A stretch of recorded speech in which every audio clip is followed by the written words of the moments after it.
हाय दोस्तों, कैसे हो सारे के सारे। तो दोस्तों आज हम आ चुके हैं इस गदी राजू पैलेस, ये देखिए। और यहाँ पे आज श्रीमती राजेश्वरी दीदी का आज प्रवचन है। ये देखिए दोस्तों, ये मोटिवेशनल स्पीच आज देने वाली हैं। बहुत ही लोग, गणमान्य लोग, सभी सारे लोग विशाखापट्टनम के आज यहाँ आ रहे हैं सुनने के लिए। इनको बस कुछ ही देर में चालू होने वाला है। लोगों का आने का तांता लग गया है और सभी अंदर जा रहे हैं। देखिए दोस्तों, बहुत अच्छा दरबार लगा है आज यहाँ पे, बहुत अच्छा सजा है। अंदर का माहौल भी आपको दिखाएंगे, बने रही हमारे साथ। बहुत ही बड़ा और अच्छा भव्य पैलेस है ये गदी राजू पैलेस विशाखापट्टनम का। आइए दोस्तों अंदर चलते हैं, दिखाते हैं आपको कुछ और क्या है अंदर खास। ये देखिए दोस्तों, ये भव्य पैलेस गदी राजू पैलेस विशाखापट्टनम में, जहां आज राजेश्वरी दीदी का मोटिवेशनल स्पीच होने वाला है।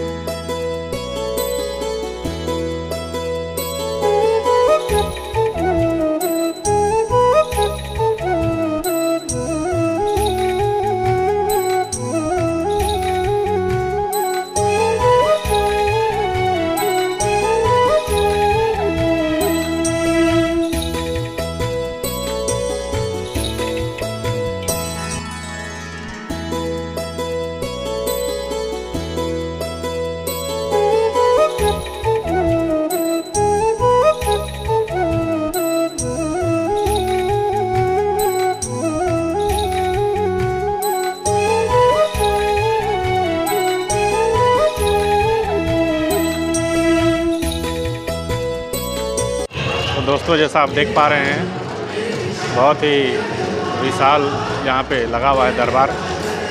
बस राजश्री दीदी कुछ ही देर में आने वाली हैं। स्वागत की तैयारी ज़ोरों शोरों से हो रही है यहाँ पे। देखिए दोस्तों, यहाँ मंच के पीछे में अल्पाहार और भोजन की व्यवस्था भी की गई है मंडल के द्वारा। सभी तैयारी हो चुकी है दोस्तों। ये देखिए गदी राजू पैलेस विशाखापट्टनम आप देख रहे हैं दोस्तों, जहां आज राजेश्वरी दीदी का प्रवचन होने वाला है, मोटिवेशनल स्पीच होने वाला है दोस्तों।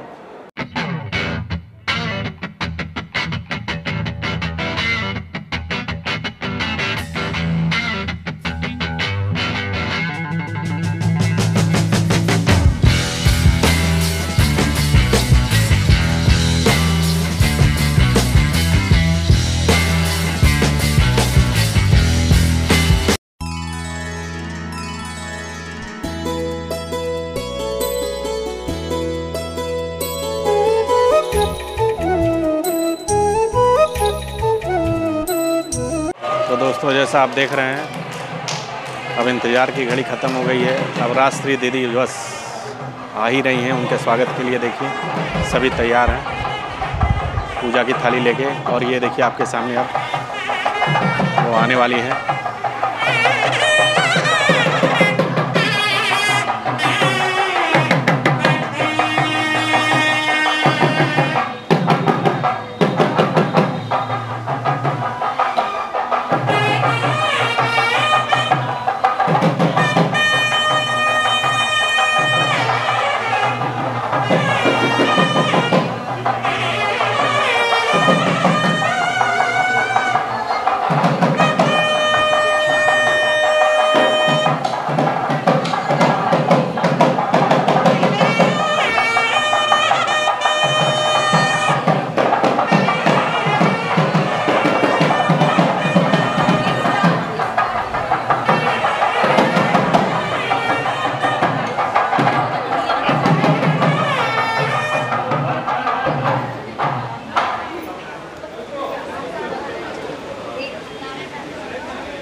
इस वक्त हम कौन से जोन में हैं, है ना? हाँ, पता करने का सीधा सरल उपाय, यदि आपको अच्छा महसूस हो रहा है, फील गुड महसूस हो रहा है कि मुझे अच्छा लग रहा है, तो आप ए जोन में हैं।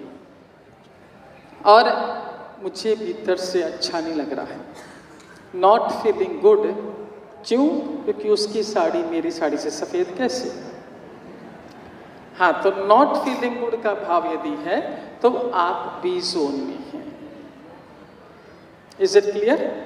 पर यह निश्चित है कि आप आए तभी कोई भी जोन से आए हो, घर में कोई बात हो गई, आपका मन ठीक नहीं है, अभी बी जोन में है, पर सत्र की पूर्णाहुति तक 1.5-2 घंटे तक चलेगा ये सत्र, और आपकी सहमति रहे तो हो सकता है 2.5 घंटे भी चले, तो जब तक सत्र चलेगा आपकी कुर्सी ए जोन में लगाकर यहाँ से भेजेंगे। हाँ, पर मेंटेन करना आपके हाथ में है। तकनीक ये बताएंगे कि रोज आपको क्या करना रहेगा जिससे आपकी कुर्सी ए जोन में टिकी रहे आजीवन। तो जो बेचारा रसोई में काम कर रही है उसके मन में आता है आइंदा मैं तो करूँगी नहीं, सारी बड़ाई तो ये ले जाती है ना। तो कभी यदि आपके साथ ऐसा हो कि कार्य सारा आपने किया और कोई दूसरा क्रेडिट ले जाता है, तो उस अवस्था में कोड़ने की जगह आत्मचिंतन करें कि इसके पहले क्या कभी ऐसा हुआ क्या कि काम किसी और ने किया हो और बड़ाई मैंने ले ली हो। तो यदि ऐसा हुआ है तो आज प्रकृति ने बैलेंस शीट टैली कर दिया। नारायण नारायण दीदी, अगर परिवार में कोई आपकी भावनाओं के साथ खेल रहा है, आपको आर्थिक नुकसान भी पहुंचा रहा है, यह समझ में आने के बाद भी रिश्ता न टूटे, इसलिए हम शांत रहते हैं ताकि संबंध वैसा ही बना रहे। तो हम ऐसा क्या करें कि हमारा संबंध भी बना रहे, साथ ही साथ वो व्यक्ति हमारे साथ अच्छा व्यवहार भी करे। नारायण। तो माँ को बोलो उनके पास जाने के लिए, तेरा पप्पा बहुत नाराज है, कौन जाऊँ, या तेरी माँ नाराज है, पास में नहीं जाएंगे। होता है ना, क्यों नहीं जाएंगे? क्योंकि नेगेटिव एनर्जी है वो नजदीक आने को नहीं देती है। नेगेटिव एनर्जी में सबसे निचले दर्जे की एनर्जी, दर्जा होता है इनका, स्टैंडर्ड होता है, सबसे निचले दर्जे की एनर्जी है ये, और सबसे पावरफुल शक्तिशाली एनर्जी है ये, हार्ट की एनर्जी। ये इकलौती एनर्जी ऐसी है, इकलौती, बहुत सारी वैरायटी की एनर्जी ब्रह्मांड में है, पर ये हार्ट की एनर्जी, जिसको हम हार्ट के नाम से जानते हैं, ये एनर्जी इतनी शक्तिशाली है कि इसमें व्यक्ति खुद की पूर्णाहुति तक कर देता है। ताली नहीं बजाने का लोग, ताली किसने बजाया? होता है ना, किसी को आपने बहुत खुश और खुद की पूर्णाहुति मतलब मालूम क्या? खुद की पूर्णाहुति मतलब नहीं मालूम, खुद को खत्म कर लेना। ये क्या करना है? ये एनर्जी आपको सब कुछ भुला देती कि आपकी जिम्मेदारियां हैं, आपके छोटे बच्चे हैं, उनके लिए तो जीना है आपको ना, सब भूल जाता है इंसान। तो सोचिए ये कितनी स्ट्रॉन्ग एनर्जी है। नारायण शास्त्र इसका क्लियरिफिकेशन करता है, देखिए एकदम साफ सुथरी भाषा बोलता है नारायण शास्त्र। नारायण शास्त्र कहता है कि यदि शास्त्र कह रहा है कि मनुष्य माटी का पुतला है, तो इसका अर्थ यह है कि हम चाहे जैसा आकार उसे दे सकते हैं। क्लियर? शास्त्र खाली इशारा करके छोड़ता है, नारायण शास्त्र फायदे बताता है। यदि वो कह रहा है माटी का पुतला है, तो आकार तो तुम दे सकते हो, किसके माध्यम से? विचारों के माध्यम से और अपनी वाणी के माध्यम से। वेरी नाइस, बहुत अच्छा लगता है। तो ताली बजाते हो तो ऐसा लगता है आप लोग ध्यान से सुन रहे हो। हम बहुत अच्छे से व्यवहार करते हैं, इसको तो बहुत आदर सम्मान देते हैं, जैसा वो कहते हैं वैसा करते हैं। इनको तो कभी हमने हर्ट नहीं किया है, फिर हम ये व्यक्ति हमें हर्ट क्यों करता है? तो उसका उत्तर सुन लीजिए जरा सा कि ये आप हैं ए, और हम कई सारे लोगों से जुड़े हुए हैं, B C D E F, दोस्त हैं, परिचित हैं, परिवार के सदस्य हैं, सगे संबंधी, कई लोग हमसे जुड़े हुए हैं, है ना? हाँ। हम लोग बी के साथ तो बहुत अच्छा व्यवहार करते हैं, इसका आदर सम्मान करते हैं, इसकी बात सुनते हैं, इसकी बात मानते हैं, लेकिन इनमें से कोई तो होगा, फिर चाहे वो हमारा स्टाफ हो, चाहे हमारा हेल्पर हो, है ना? हमने इसको हर्ट किया। हम किसको हर्ट करते हैं? जो हमसे पद पैसा प्रतिष्ठा में कमज़ोर होता है, जिस पर जोर चलता है, उसको 4 बातें सुना देते हैं, फिर वही चीज़ें हमारे पास लौट कर आती है उनके माध्यम से जो हमसे पद पैसा प्रतिष्ठा में ऊंचा है। हफ्ते में एक बार सत्संग हुआ करता था। चूंकि C-19 आने के बाद लोगों का जमावड़ा बंद कर दिया गया तो सत्संग रोक दिया गया और सत्संग पूरा हमारा रुका हुआ था। पर फिर हमारी एक साधिका ने हमसे कहा कि बाहर इतनी त्राई हो रखी है, हमें एटलीस्ट ऑनलाइन तो प्रार्थना करनी चाहिए। जो अवस्था है, जो व्यवस्था है, प्रार्थना करते हैं, बाकी नतीजा तो देखिए उसके हाथ में है। ऑनलाइन प्रार्थनाएं शुरू हुई, 8-10 दिन बीते होंगे, 15 दिन बीते होंगे कि हम लोग को न्यूज़पेपर के माध्यम से, न्यूज़ चैनल्स के माध्यम से डेथ रेट कम होती हुई समाचार आता चला गया। दवाइयाँ उपलब्ध हो रही है, हॉस्पिटल में बेड उपलब्ध हो रहे हैं और हम लोग ऐसा मान के चल रहे थे कि प्रार्थनाओं का ये नतीजा है। और निरंतर हमारी प्रार्थनाएं 24/7 अनवरत 24 घंटे अनवरत प्रार्थनाएं चलती थी। राम राम चलता था। जो लोग यहाँ बैठ के जुड़े उनको पता है 24/7 चलता था। और कब इस सत्संग ने, उद्देश्य उस वक्त ये था कि जो वातावरण है उसे सही करना है। C-19 के लिए हम लोग प्रार्थना कर रहे थे कि ये हटे और व्यक्ति स्वस्थ जीवन जिए। पर कब इस सत्संग ने अलग अलग मोड़ ले लिया, हमको खुद को ही पता नहीं चला और इस प्रकार का कोई उद्देश्य भी नहीं था। अब लोगों ने कब शेयरिंग शुरू कर दी वो भी हमको समझ में नहीं आया कि उन्होंने कहना शुरू किया कि हमने सर्टन गलतियां की जीवन में और उसकी वजह से हम ये परिणाम कुछ उनके जीवन में भुगत रहे हैं। जो शेयरिंग हमारे पास आती थी उसमें मेजर 90% कह दीजिए 80% लोगों की शेयरिंग ये होती थी कि हमने मुख से, ध्यान से सुनेगा, मुख से गलत शब्दों का उच्चारण किया, कुछ गलत बोल दिया। हमें हमेशा सही उचित सकारात्मक शब्दों का प्रयोग करना चाहिए, ऐसा नारायण शास्त्र कहता है। जो मुख से आप बोलते हैं वही चीज़ें आपके जीवन में खुद के आ जाती है। भूख लगी है, जो सुनना चाहता है हाथ ऊपर कर लीजिए। वाह, हाँ, एक ब्राह्मण था, निर्धन ब्राह्मण, उसके पिता की मृत्यु हुई। पैसा पास में नहीं था पर उसकी प्रबल मंशा कि मैं अपने पिता का दाह संस्कार चंदन की लकड़ियों से करूं। किससे करूं? चंदन की लकड़ियों से करूं। पर खुद के पास धन नहीं था तो वो भागा राजा युधिष्ठिर के पास पहुंचा और बताई व्यवस्था कि मेरे पिता का देहांत हुआ है और मेरी मंशा है चंदन की लकड़ियों से उनका अंतिम संस्कार करूं, मेरे लिए आप चंदन की लकड़ियों की व्यवस्था करके दीजिए। युधिष्ठिर ने कहा कि बैठो, अभी व्यवस्था कर देते हैं।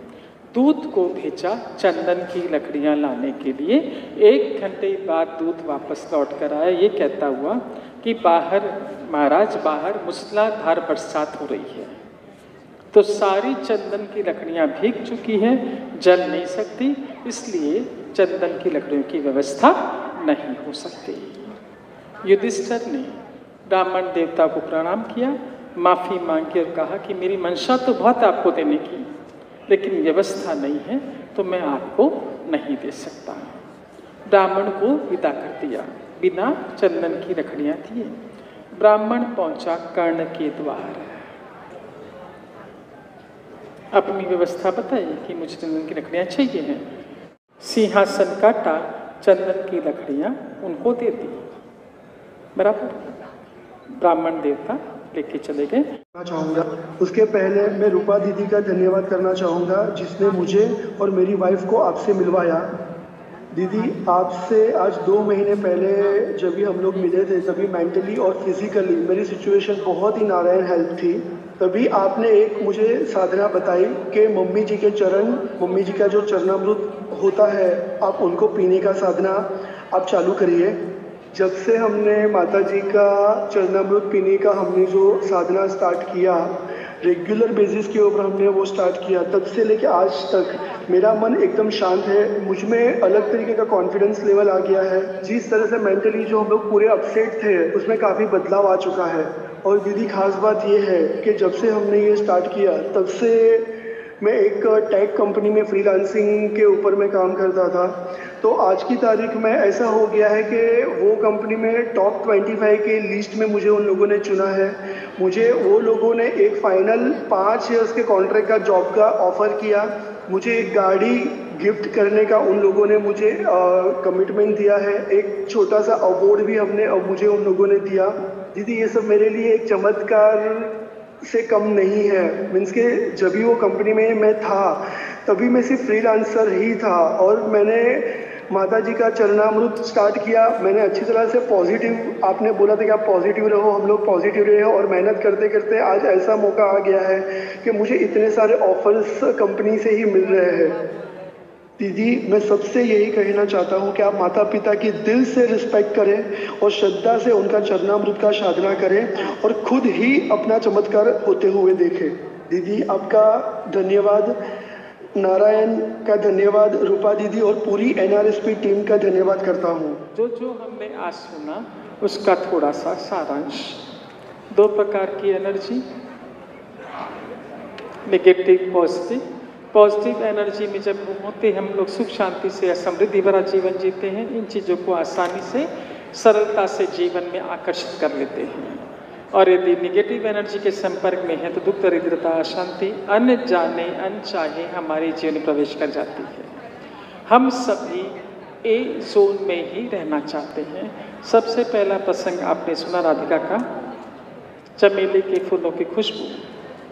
मुझे अपना काम करते जाना है, सामने वाला क्रेडिट दे तो ठीक है, नहीं दे तो ठीक है, अप्रिशिएट करे तो ठीक है, नहीं करे तो ठीक है।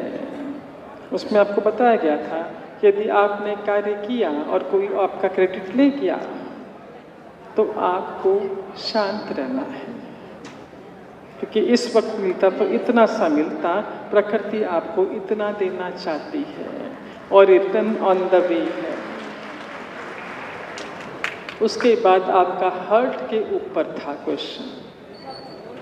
बारंबार कोई आपको हर्ट करता है तो वो हर्ट की एनर्जी का कैसे हमें सदुपयोग करना है, 5 तरीके आपको बताए गए। जो आपको आसान लगते हैं, सरल लगते हैं, आप उसका उपयोग करके बेनिफिट ले सकते हैं। सेकेंड क्वेश्चन आपका शब्दों के ऊपर था। सही उचित सकारात्मक शब्दों का ही प्रयोग करें और जीवन में परिवर्तन देखें। कि छोटे छोटे 2 क्वेश्चन, बाल धोने चाहिए, दूध उबालना चाहिए, बता दिया। अच्छी बातें आप तक पहुंचा दी कि कहीं आपको कभी ऐसा ना लगे कि ये काम तो मैं भी कर सकती थी। और यदि सुनने के बाद भी भाव आता है कि उसने किया मैं भी कर सकती थी, तो अभी भी देर नहीं हुई है, आप अभी भी कर सकते हैं। आप सभी का जीवन आजीवन सुख शांति सेहत समृद्धि से लबालब भरा है।